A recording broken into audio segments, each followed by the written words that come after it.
Në një cep të malësisë, buzmalit, ngrihet kulla e Vuksanlekajve, një dëshmi e gjallë e qëndresës, krenarisë dhe trashëgimisë shqiptare. Me gur të latuar me dorë, me frëngjit të ngushta dhe mure që flasin historinë e shekujve, ajo nuk ishte thjesht një shtëpi. Ishte një fortesë, një vatër, një streh nderi. Në këtë dhoma ku jehon zëri i brezave, është mbajtur fjala e besës dhe mikpritjes. Kulla ka parë luftra, pajtime, gëzime e vajtime. Ka mbjetuar përmes perandorive, kufinve dhe kohëve, duke ruajtur shpirtin e një populli që nuk u përkull. Çdo gur i saj mban gjurmën e duarve të njerëzve që e ndërtuan, dhe çdo vrim frëngjie tregon historinë e një mbrojtjeje, jo vetëm fizike, por edhe shpirtërore. Brenda saj, Oxhaku ishte zemra e shtëpisë, ku rreth zjarrit mblidheshin të mëdhenj e të vegjël dhe ku fjala kishte peshën e ligjit.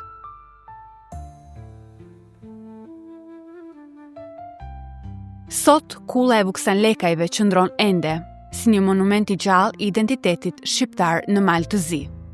Ajo flet për një kohë kur nderi dhe fjala ishin themel i jetës, kur burrat mbronin tokën e tyre dhe gratë ruanin shpirtin e shtëpisë.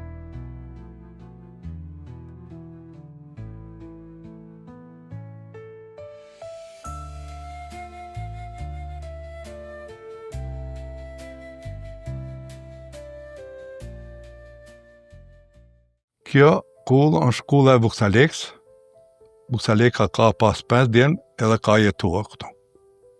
Kjo kulla është e veçantë në tanë troje shqiptare. Kjo kulla familjare, për atë punë se në kulla familjare, se këto kulla tjera të qytetit anë tjetër, ja. Unë kam lindë në këtë kullë, jam rritë dhe i kam ba 30 vjetë në këtë kullë. Mas të tyte kem kaluar në shtëpi tjetër qashtu. Edhe jam i vetmi që jam gjatë që i kam jetua as gjatë në këtë kullë. E kam magjen që është ma i moqim se unë, por a i ka shkua heret, ma heret, kur i ka pas 25 vjetë, edhe ka shkua në Shtetet Bashkuara të Amerikës. Kur e kem lëshua këtë kullë, s'kem jetua ma, këto mure kanë pasra tretë. Në këmëzua. Ate unë me ardën tëm, i kem rregullua, i kem pru në gjendje si kanë qenë për paran. Kjo anë kanë mbrojtën prej shtetit, prej 15-ën, më duke tash që më bashkë që ku të jenë vit, edhe kur e kem rregullua, tunë kanë pas ardhë për me shiqua kem ndrua i senat të tonë. Por, menoj se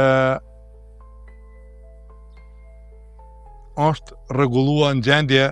si ka qenë për paran. Këtë betën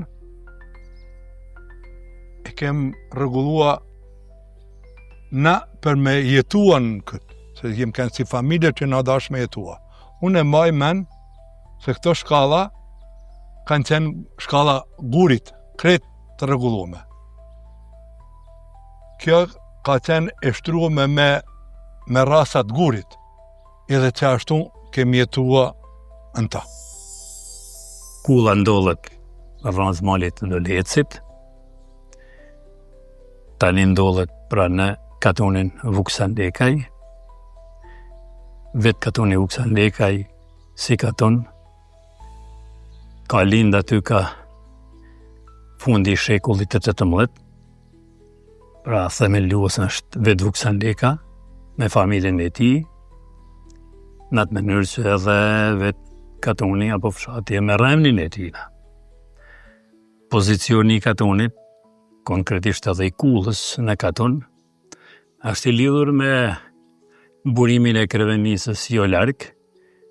nga këtu, nga është furnizuar me ujë, kulla dhe katoni janë ngritur pranë përrojit Urrela, i cili në të kaluarën kishte ujë në periudhën më të madhe të vitit pra, kohën më gjatë të vitit, ndoshta vetëm gjatë verës thahej. Pastaj afër malit, afër Bratilës, ta themi, sepse historia e njeh Bratilën, por edhe afër malit që në rast të ndonjë fushate nga armiku të kenë mundësi edhe të dalin dhe të ikin, pra të shpëtojnë. Kulla ka një pozicion me derë kryesore të kthyer kahmali, me 2 kulla, pra në anën lindore, me 2 kulla të cilat, kulla mbrojtëse, të cilat ngriten 6 metra mbi sipërfaqen e bazamentit apo tokës, me mure rrethuese të formës këndrejt, me lartësi deri në 4 metra. Kullat kishin pra 3 nivele, apo 3 kate, pra ishin brenda 2 shardiqe,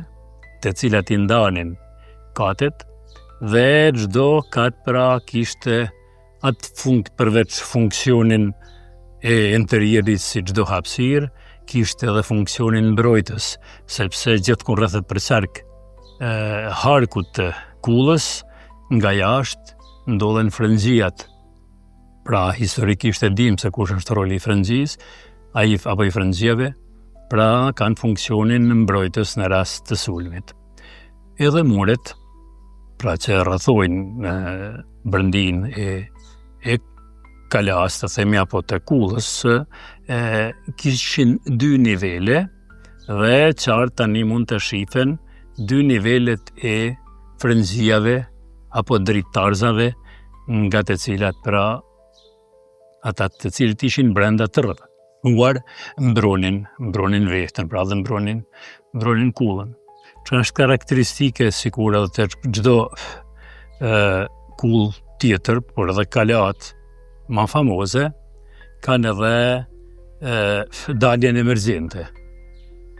Pra në brendin e pjesës më të vjetër të kësaj kulle, shifet qartë dalja emergjente në rast të rrethimit që të dalë dikush të kërkojnë ndihmën nga të afërmit apo nga ata të cilët do t'i ofrojnë mundësi për t'u liruar nga armiku. Kulla si kull, pra në bazë të kujtesës dhe të tërgjimeve, guellenave, nga të parët tonë, kishte funksion mbrojtës, pra është një kull familjare apo vllaznore, që kishte një karakter të mbrojtjes, të ruajtjes së sigurisë banorëve të saj. Normalisht se vllaznia rritet gradualisht dhe hapet, ashtu që kulla mbetet hapësirë tepër e ngushtë për krejt banorët, por megjithatë në raste të sulmeve, edhe të tjerët janë ngujuar këtu dhe kanë mbrojtur vehten, pra dhe banorët e vet. Për historikun e kullës nuk mund të themi diçka tjetër, pasi që as nuk ka burime shumë të shkruara, megjithëse kulla si kull përmendet, por se kush e ndërtou mendohet në mjeshtrat, përndryshe ne kemi trashëguar pa tregimet të cilat ne kanë thënë të parët tonë se kjo ishte kulla e Vuksanlekës, pra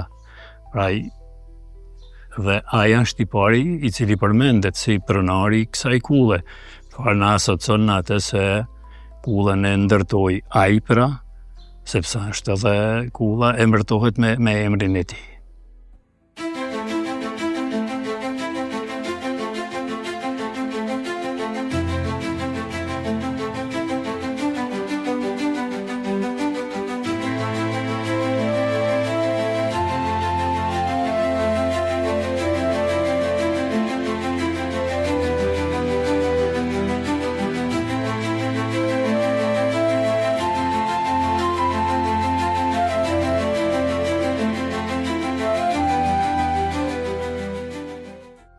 Po katuni është si katun, Vuksan Lekaj, të themi i ri, pra 200 ca vjetë, pra vjetërsi, mirë po në këtë hapësirë geografike, ndollej edhe një vendbanim antik, pra sepse këtu pikrisht përpara kësaj kulle kalonte një rrugë e karvaneve dhe supozohet se pikrisht në këtë hapësirën e katundit Vuksan Lekaj ndollej një stacion romak, pra i quajtur Birziminium. Pra ende dhe kësaj dite mund të identifikohen pjesë të rrugës së kaldremuame, pra cila shërbente për cilën, për lëvizjen e karvaneve në për të, në afërsi të kullës disa qindra metra ka veriu, përmbi projnë urrela ishte ndërtuar dhe një urë. Sot aty ndollen gurët ciklopik, pra të një ure antike, sigurisht ma vonë do të ketë pas funksion edhe në mesjet. Në disa nga ata gurë ndodhen edhe shenja, të themi të komunikacionit të dikurshëm, dhe jo larkën nga ajo urë, do shta 150-200 metra larkë, ndodhej një gurë, pra miljar treguesi, i cili sot ndodhet në oborrin e kishës së Tuzit. Kjo tregon, këto elemente tregojnë se hapësira gjeografike e fshatit Vuksan Lekaj si vendbanim dhe si infrastrukturë nuk është e kohës re, por është e kohës shumë të lashtë. Që është karakteristike lidhur edhe me Vuksan Lekaj, çfarë na ka mbetur në kujtesë nga të parët tonë, në malin e Dolecit, pra jo larg nga këtu, ndodhet një shpellë e cila quhet shpella e Marashpapës. Një shpellë e vogël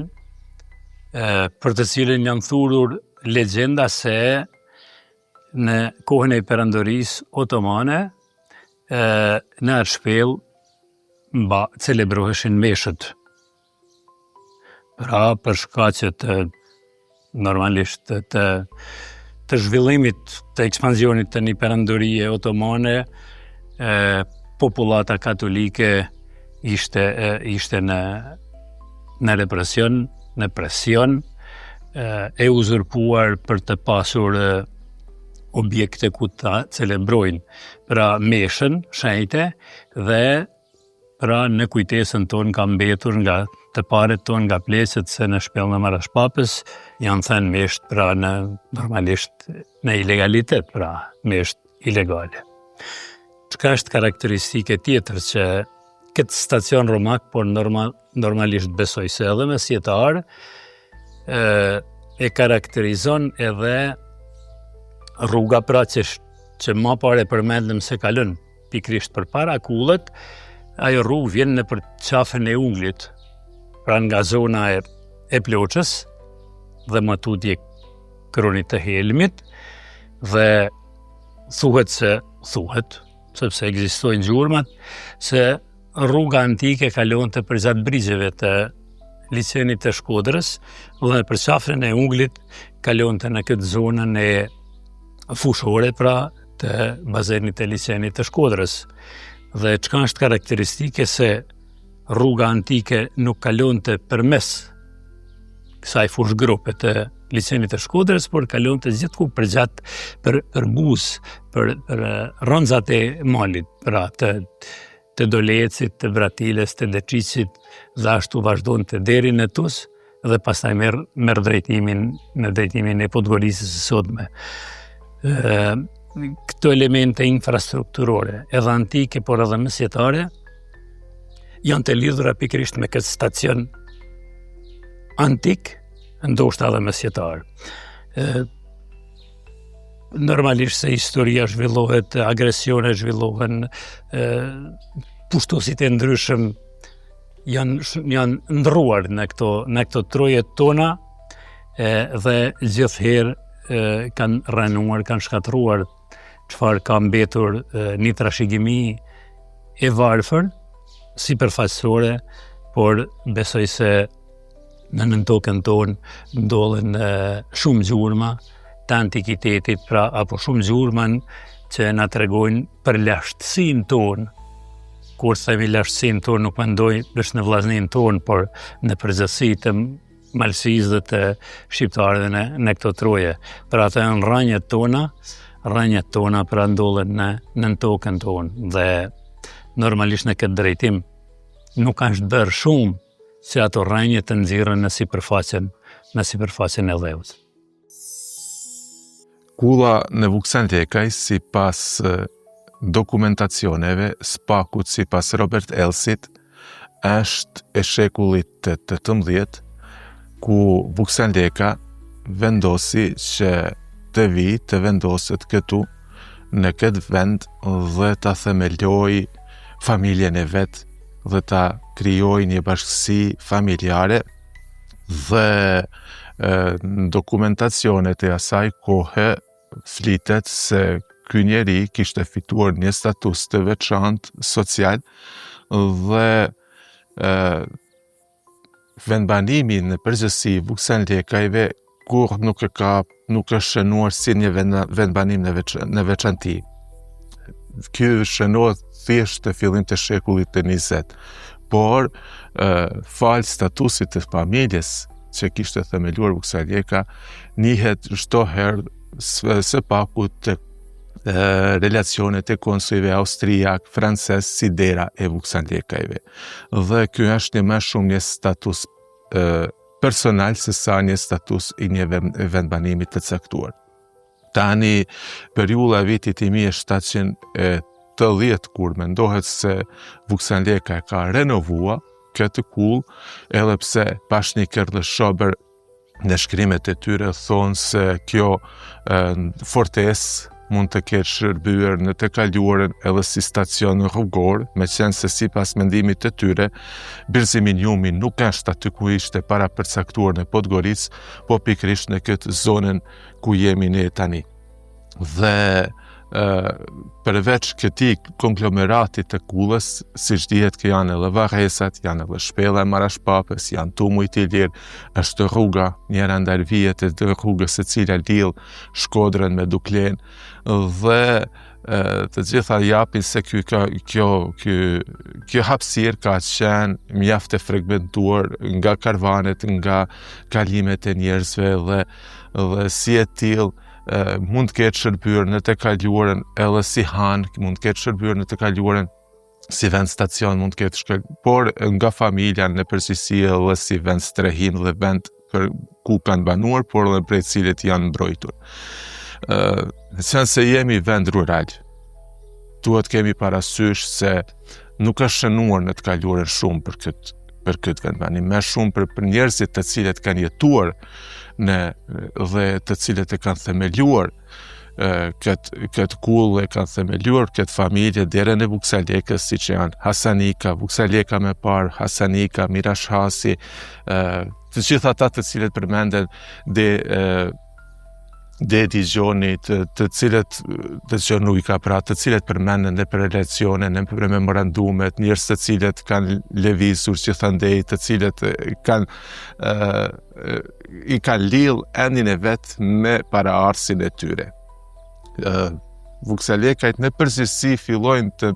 emërtohen pas themelimit të famullisë së Vuksanlekajve në vitin 1908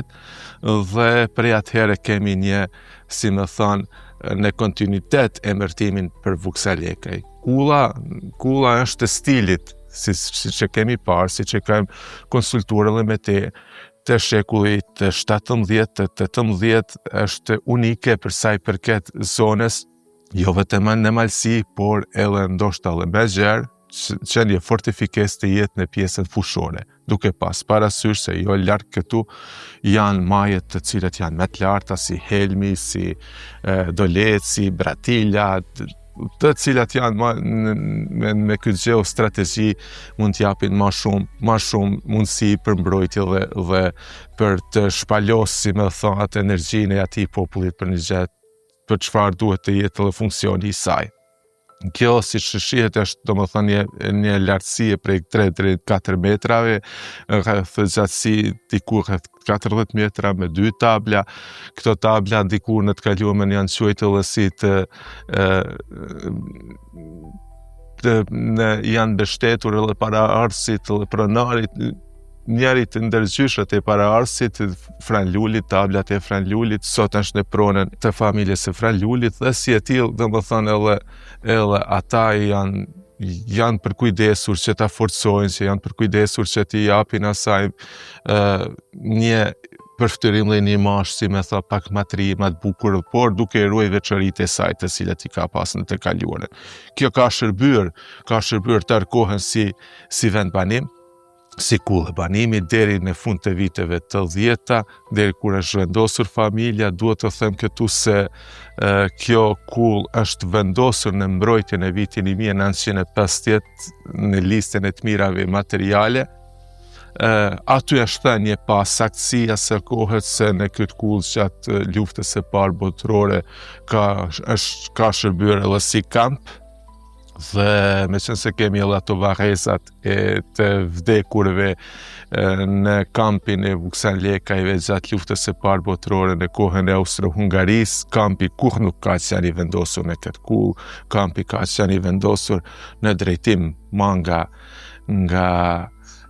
veriu, diku rreth 500 metra nga këtu. Prandaj edhe duhet të kemi edhe kujdes, domethënë, kur prej cilëve burime është marrë ajo gjallë, për cilën qëllim është merr ajo gjallë, sepse të parët tanë dinë se të gjithë kanë jetuar jo në hapësirë më të nallë se 200-300 metra rreth kësaj kullë, se kjo kullë vetëm ka shërbyer për banim, në të kaluarën ka shërbyer edhe për mbrojtje. Kjo kullë është edhe romanizuar, Sterjes Pase shkruan një fragment për sa i përket kësaj kullës të romani Vetja vdekje ja liri, ku thotë se nga Bimbashi është djegur edhe në memorinë e popullit, edhe në memorinë e njerëzve të banorëve. Dihet se kjo është disa herë është sulmuar. Numri i frangjive tregon se edhe numri i meshkujve mbrojtës ka qenë shumë i madh, të cilët kanë qenë të disponueshëm për ta mbrojtur kullën, por gjithsesi nuk i ka gjithë ato parametrat për të mbrojtur për një kohë të gjatë, por më shumë për të mbrojtur nga një vërshim i mundshëm i kohës. Si të them, burime ka shumë pak për sa i përket kullës, siç ka burime shumë pak për sa i përket gjitha të mirave materiale, përveç atyre që kanë rënë sy pak më shumë, si të Ipeni apo të Edi Durham, që janë varrezat në Vuksanlekaj. Tjera të zimbesin si enigëm, me qenë se kur bëhen këto relacionet e huaja, qofshin ato kishtare, qofshin ato diplomatike, ato kanë qëllime të caktuar për me treguar për numrin e banorëve në kuptimin e kapacitetit ushtarak, apo për numrin e fetarëve, besimtarëve në atë zonë, me pak për trashëgiminë e tyre materiale, shpirtënore, për me i përshkrua ata antropologjikisht, atje që kishte më na interesua ne më shumë. Ato mungojnë, edhe pse ka disa kalime të Fluvio Kordinjanit, i cili referohet atë pacit, por të gjitha ato kanë bëjnë më shumë për banorët se sa për kullën. Kulla është në memorinë tonë, është pjesë e krenarisë tonë, pjesë e asaj çfarë paraqet. Për ne, Vuksanlekajt janë vendosur gjeografikisht këtu në qendër të Malësisë, në pjesën fushore të saj, prej 200 vitesh, mes dy rrugëve të mëdha, rrugëve të cilat kanë përshkuar, natyrisht se Allah ta kanë pas sfidat e veta, kanë pas, si më thon, atë tendencën për me krijuar diçka më shumë, duke u zgjeruar, duke krijuar prona më të mëdha, duke krijuar mundësi më shumë. Tani kulla është, si më thon,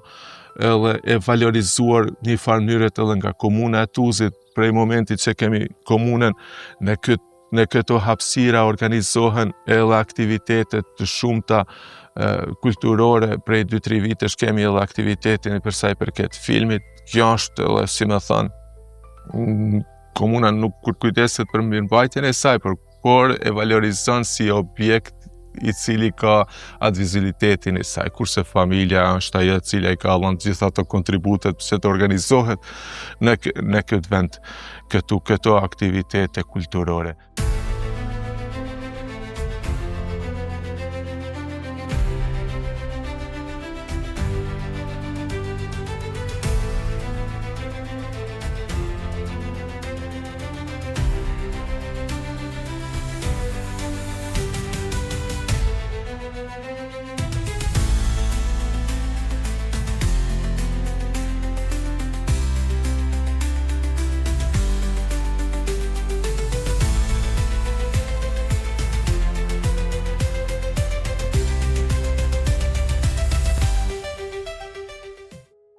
E kam, si me thonë, një histori nga gjyshi. Ajo lidhet me siguri diku rreth kohën e luftrave ballkanike apo në kohën e kryengritjes së Malësisë. Dihet se shumë pjesëtar të familjes së Vuksanlekajve kanë marrë pjesë në kryengritjen e Malësisë. Dhe kjo kull ka rezistuar një vëshime së parë, po më pas banorët kanë qenë të detyruar ta braktisin dhe një pjesë e tyre ka ikur në drejtim të Zetës, Anxhushiqit, dhe një pjesë tjetër në drejtim të Kastratit. Të familjet të cilat i kanë pas të njohura. Dhe flitet në momentin kur kanë ardhur. Ajo flet për statusin, edhe për statusin social, por edhe për pasurinë që ka pas 3-4 muajve, hambaret të cilët kanë qenë të ndezur ende kanë tymur. Dhe kjo një farë mënyrë të letë se sa pasuni ka pas, sa është dashur më thë grunit me muaje, me javë që të digje. Se si e kaluar lidhur me këtë kull është si me thonë, e kaluar e lidhur me rezistencën. Dhe rezistencën për me mbijetua, jo për me pak një farë lloj qëllimit të astkujt, për me u zgjeruar në një, për me kërcënuar dikën. Në fundit kalat, kullat, fortesat kanë shërbejnë për mbrojtje, nuk shërbejnë për sulm. Dhe Vuksanlekajt tani mund duken si ka padahi në përditshmëni, por këtë ndërtese kanë pas për të mbrojtur dhe për të mbrojtur nga të tjerët. Si shihet edhe këtu kësaj kalon ajo rruga e madhe, ajo rrugë që sot ndoshta s'kalon askush sepse është vendosur në anën tjetër, por në kaluarën gjitha karvanet, të gjitha aty duhet kuptojmë se ku ka karvane, ka edhe hajtutri, ka njerëz të cilët merren me plaçk.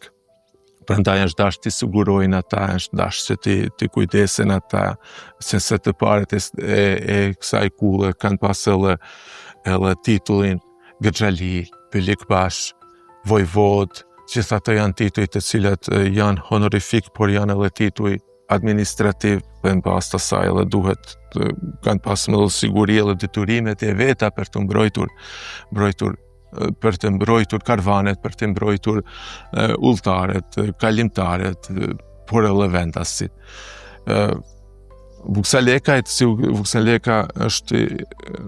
ka pas 5 djelm, dhe ata janë të gjithë, të më thonë, ne Vuksanlekajt jemi pasardhës të tyre, po thuj se të gjithë kanë qenë të vendosur në këtë fshat, për pos njerit që është, me qenë se pronat e Vuksanlekës tonë kanë qenë prej majet e Bukovicit, Spinjes, Ederit, në Vrane, Qiqet, Shkodrës, deri në Tuz, familjet me tipare aristokratike, feudale, dhe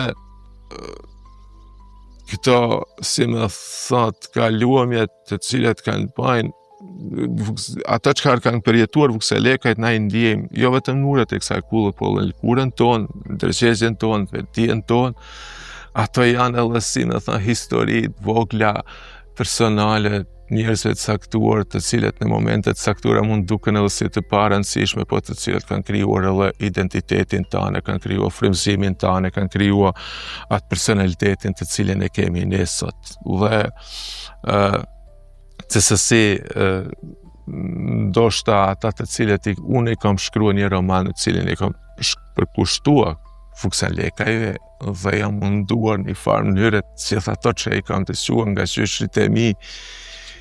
ti fotografoj me fjalë, ndaj se të gjithë ne mund të japim ka pak kontributin tonë. Kam shkruar edhe disa, si me thënë, artikuj që është prej 20 viteve, ku jam munduar një farë mënyrë të gjej diçka, të them diçka më shumë për vukselekajt, jo për lavdinë e tyre, me se është një fjalë të cilën e kemi trashëguar kur dikush thotë të pyeten pse ju vukselekajt në tanë këtë nam, me qenë se jo për të lëvdruar vetin, po më shumë për etnografi. Vetë Shtefan Gjeçovi në librat e tij, kur I rëndit 5 fiset më të mira shqiptare, vukselekajt I rëndit në njërin ndër ato 5 familje, dhe I pyeti ju familje kaq me shumë nam, pse nuk I knoni vetes, pse nuk bëni një këngë për vete. Jo, vukselekajt nuk I lanë tjeret për t'i lufdruar, nuk duan t'a lufdrojnë vetën. Domethënë ka qenë edhe modestia në nivelin ajo modesti të cilën ne ndoshta e kemi humbur dhe e kemi humbur edhe për faktin se unë e përmenda, por unë përmend më shumë si kontribut të pasurimit të misionit se sa për diçka që dihet se është shënuar dhe është me tani me të gjithë e din. Këso elemente shka, por si më thënë duhet me gilica trunin edhe me në atë memorin tonë me provokua për me I gjetë, por gjithsesi burime ka mjaft, por jo burime të cilët janë shumë cilësore, të cilët japin atë burimin e kategorisë parë për me gjetë diçka më shumë për shpirtin e malësorit, për shpirtin e atyre vukselekajve, për arsyen sepse të tërë një para arsyeni të zhvendoset këtu të rethemelloj apo të rindërtoj një kullë në këtë vend, në një vend mjaft të rrezikshëm, jo në 4 rrugë të mëdha, prandaj edhe nëse ka ndonjë gjë jo fort pozitive, duhet të çuditemi se aty ku ka frekuentacion ndonjë gjëra të zakonshme. Fakt është se dyshim ka treguar, ka thënë se I ka treguar partë e tina se kjo kanë jetua si e teka dhe me parë vukseleka me 5 vllazën, me një vëlla ka pas dalë në spi, atje ka nejt, po me 4, edhe janë mbrojt edhe kanë jetua. Edhe prej këtyjte jem tanë vukseleka, prej këtyjte ka dalë krejt që jem tash sigurisht jem shumë shpija për të 200 shpija 100%. E di se jam mbrojt prej anëmisve që kanë kaluar kësajte, se njerëzit shumë se ka qenë kjo kull ka qenë e posaçme në këtë fushën tonë, këtë rejonin tonë, atë na ka pas gjithë çfarë që anëmis që kanë kaluar kësajte edhe karvanet edhe jam mbrojt prej tyne. Qatë.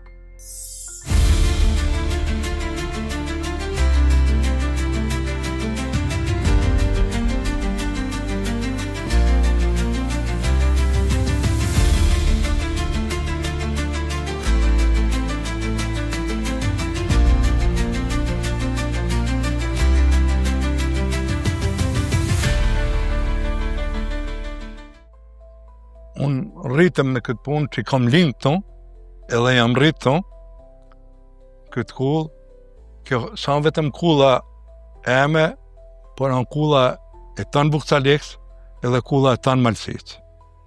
Edhe unë, edhe komunë si kanë thonë lirisht, për çdo sen, çdo organizim, edhe I bajnë organizime këtu, është e lirt për tanë vend, për tanë malësi. Unë këtu e kom pas organizuar edhe dazme në djalit, edhe komuna për çdo vjet e organizon manifestet e veta që i ka. Gjithmonë ka ndrua, kur e bana unë dazmen, se bana këtu, por e bana në të shpinë atje që jetoj, e gjithmonë ka ndrua për me ba një organizim i familjes, edhe ashtu djalin e tretë, që e martova, e organizu me këtë dazmen këtu, edhe kem me të vërtet mashtore. Edhe thëm, po thonë edhe, tha që dhe parë, kjo kull nuk është e embja, është e tanë mërësis. Çdo kush që dënë më organizua, në sen, lirisht mundet me ardhë këtu, fala se ka vetëm dhe tjetë ashtu. Na menojmë, si familje, me ardhën të me Zefranin, menojmë për me rregullu edhe këtë, por kem pritë se tash komuna ka premtua se ka me gëdit planin se si për me qenë në situatë si ka qenë për paran. Do të presim edhe pak, mos kjo ofta njësen, na sigurisht i familje do të vazhdojmë, do të punojmë, si i kem rregullua këto, do të rregullojmë edhe ata. Ëndra eme është për me kthye si ka qenë për paran. Edhe kur të kthej në situatë si ka qenë për paran, 100% kem me ba organizimin ashtu si që lypet, ashtu si që menoj unë, që ka me qenë bukur e mirë për tonë vend ta, për tonë mërësi. Çdo gjurmë e historisë sonë ka nevojë që të kultivohet, të mbrohet, të ruhet, të avancohet, në këtë rast të rindërtohet, të kthehet së pakut ajo pamja të cilën e ka patur dikur, përveç vetë iniciativës së pronarit të kullës, në këtë kullë nuk është bërë kur një intervencë nga askush. Duhet patur parasysh se kulla deri vonë është përdorur për banim, ashtu që me rritjen e familjes ka lindur nevoja edhe për hapësirën, ashtu që këto pjesët infrastrukturore të objektit janë ngjitur me elementet e vjetra të pjesës së banueshme të shtëpisë, pra të kullës, ashtu që nevoja është diçka tjetër, kurse në atë aspektin arkitektonik, këto pjesë beton, bloqe e tjera, e cenojnë integritetin e pjesës së vjetër. Mirë pa jo ishte nevojë që banorët e kullës të kenë një hapësirë më komode apo të mjaftueshme për jetën. Kjo kullë ka nevojë që dikush të merret me të. Mendimi jam është se ka nevojë që këto pjesët e shtuara, pra këto janë shtuar në shekullin 20, ka nevojë të heqen. Me kujdes, dhe të ruhen ato pjesët e vjetra. Dhe normalisht këto nuk mund të bëhen në mënyrë kaotike, sepse trashëgimia në këtë rast është shumë e rëndësishme dhe duhet ta kemi parasysh se mund të dëmtohet gjatë eliminimit të këtyre pjesëve të cilat janë ndërtuar në shekullin 20. Pra, është e nevojshme të bëhet një plan, një projekt, të cilin duhen ta bëjnë ekspertët, dhe punimet eventuale normalisht të bëhen nga ekspertët, nërë që të ruhet sa ma shumë, pra pjesa e vjetër, apo mos të dëmtohet, dhe eventualisht të punohet në kthimin e imazhit, apo pamjes së dikushme të kullës. Normalisht këtu duhet mjete financiare të konsiderueshme, dhe mendoj se një objekt i tillë, i cili është shumë i rrallë për Malsinë është i vetmi, por besoj se një kull familjare në këto zonat e Shqipërisë së Veriut, s'pakut unë nuk kam dëgjuar përkundrejt të informacionet e shumta që i kam, nuk ekziston një kull e këtill e cila ka pas funksionin praktikisht deri para disa 10 vjeçave. Dhe kjo na bën ne që të obligohemi dhe të përkushtohemi, sepse kjo është historia jonë, kjo është trashëgimia jonë, dhe nëse ne, pikrisht, të themi ne, mendoj në vllaznin tonë, gjithsesi në vllaznin Vuksan Lekaj, duhet të kemi parasysh dhe të përkujdesemi më tepër për këtë. Përveç asaj, mendoj se institucionet e kanë si obligim të merren me problematikat e këtilla. Pra, kjo nuk është pasuri vetëm e jona, apo e familjes që e posedon këtë, apo e vllaznisë Vuksan Lekaj. Kjo është një trashëgimi më e gjerë, për të cilën duhet interesuar institucionet komunale, por jo vetëm ato, sepse është, të themi gjeografikisht, ndodhemi në shtetin e Malit të Zi. Dhe normalisht dhe institucionet shtetërore duhet ta kenë për interes që ta ruajnë një trashëgimi të këtill dhe të bëjnë investime dhe punime në kthimin e funksionit, s'pakut pamjes, funksionin jo se me siguri nuk do të vinë dikush që të banojnë në të si dikur, por t'i kthehet imazhi, pamja dhe t'i kthehet një farë mënyre, një farë funksioni i përgjithshëm, pra me interes shoqëror. Pra siç e shihni vetë se nga pamjet, kjo hapësirë e konsiderueshme mundson zhvillimin e aktiviteteve të ndryshme shoqërore, siç janë tryezat e rrumbullakta,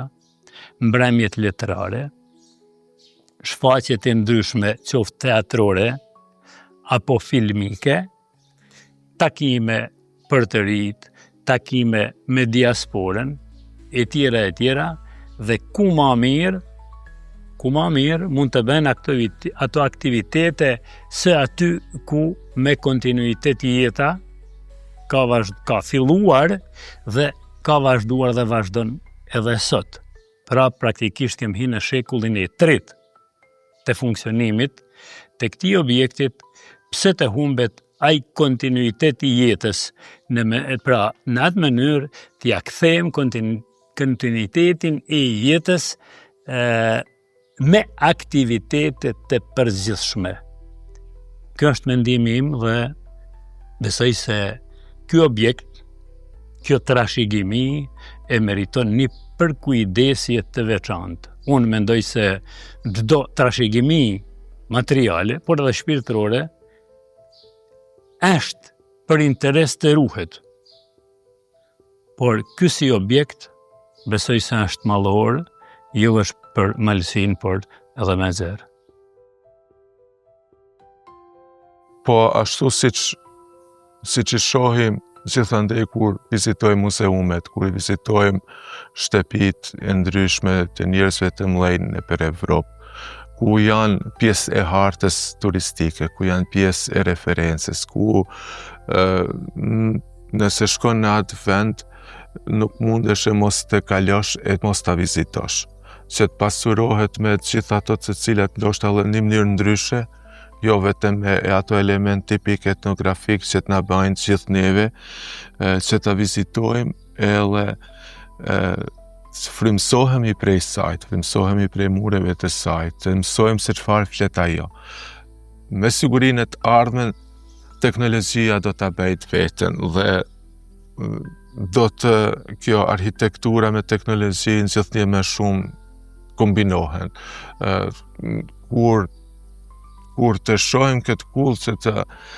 të jetë si me thënë një pejsazh i gjithë asaj çfarë kanë kaluar malësoret në të kaluarën, se kjo kull ka shikuar edhe në Bratil, kjo është dëshmitare e tranzicioneve të mëdha, është dëshmitare e cila të cilët e bashkë me ne banorët e saj, por të gjithë ne në përgjithësi mund ta shohim fetën tonë të portat që tani me i ka të hapura, apo s'ka port fare, me të një të kaluame kur ajo ka kënë e fortifikuar, kur është kënë çdo herë në pritjet e një rreziku të mundshëm. Në të ardhmen, e ardhmja sjell ata çfarë ne do të dëshironim ndoshta ta perceptonim, por e ardhmja mund me çuell në regres. Por ajo që shihet se është dëshmuar se i qëndron gjitha kohrave është trashëgimia materiale. Ajo duhet të jetë e forcuar në identitetin tonë kombëtar. Identiteti ynë duhet të jetë i lidhur me gjërat e prekshme. Identitetin tonë nuk mund ta kemi vetëm me floskulla romantike. Ato shërbejnë për moment saktuar, por duhet të kemi me element të samë që vijnë si zinxhir, të cilët na çojnë edhe drejt ardhmes, por na tregojnë edhe drejt kaluarës. Ai zinxhir nuk duhet të kputet, dhe kjo kull me siguri ka hallka të rëndësishme të identitetit ton që ne nuk kemi kput nga një realitet i përditshmërisë. Duhet të kemi parasysh se as nuk duhet jemi fort të kemi ato fobi tona se çfarë kanë shkruajt tjerët, sa kanë shkruajt, pse s'kan shkruajt. Qëllimet e tyre kanë qenë ato që kanë qenë, por ne duhet të jemi ata të cilët të dokumentojmë sa më mirë, të dokumentojmë edhe t'ja uçojmë, edhe nuk është me as deri tani, unë e kom pa në atë vlerësimin e vitit 1950 kur është për vlerësimin e të mirat materiale, se sa pasaktësi ka aty. Dhe ato pasaktësi duhet të ndreqen që të dalim sa më mirë, jo duke gënjur për të kaluarën, por duke i ndrequr ato pasaktësi kur s'pakut në atë kohë kemi pas mundësi të flasim, apo nuk kemi marrë me ardhen shprehje që në të ardhen ta kemi një paraqitje, një përftyrim të qartë të kësaj kull. Këtë kull nuk kisha me pa diçka më ndryshe se Tuzin, më ndryshe se Bratilën, më ndryshe se Kronin e Narhelmit, gjitha ato pika turistike që i ka Malësia, po kisha me pa si një lidhje mes gjitha atyre, sepse vetëm në atë mënyrë kishte me mujt me kriju një ofertë më të pasur, nuk po them turistike, po them edhe arhitektonike, arkeologjike, shpirtënore për të gjithë ne, sepse kjo kull nuk është e Vuksalekajve. Lekaj gjithmonë për çdo gjë duhet me kënd pronar dikush apo në një vend saktuar, por është e krejt Malësisë, është e këtij areali shqiptar, nëse duam edhe ashtu, sepse edhe Shqipërisë janë të interesuar për me pasë deri ku ka shkuar dhe si është zhvillua jeta në përgjithësi. Jeta jonë nuk është vetëm në kulla, jeta jonë është edhe në punën e përditshme, në zhvillimin e përditshëm, por natyrisht valorizimi, këto kur thuhet valorizim, do më thonë se diçka ka mu shtyje, s'ka mu ba kur, por gjithsesi syt e institucioneve duhet të jenë drejtuar me nga kaq sa kemi që një ditë të bëjmë të krenar, ashtu siç kemi edhe na shef si gjenerat, të jemi krenar për diçka për të kaluarën, ata të jenë krenar, se si kemi arrit për me ba me çuar një stad më tej, një trashëgimi që kemi këtu. Faleminderit Zotit në mesin tonë ende, dhe që nuk ka pas fatin e shumë kullave që kanë shkenë shumë të rëndësishme për rreth të veprimtarëve, njerëzve, vojvodëve, kupodive, po që janë shembur edhe që nuk ekzistojnë me, apo dhe shumë trashëgimive tjera të cilët në të kaluarën nuk u ka dhënë kush në një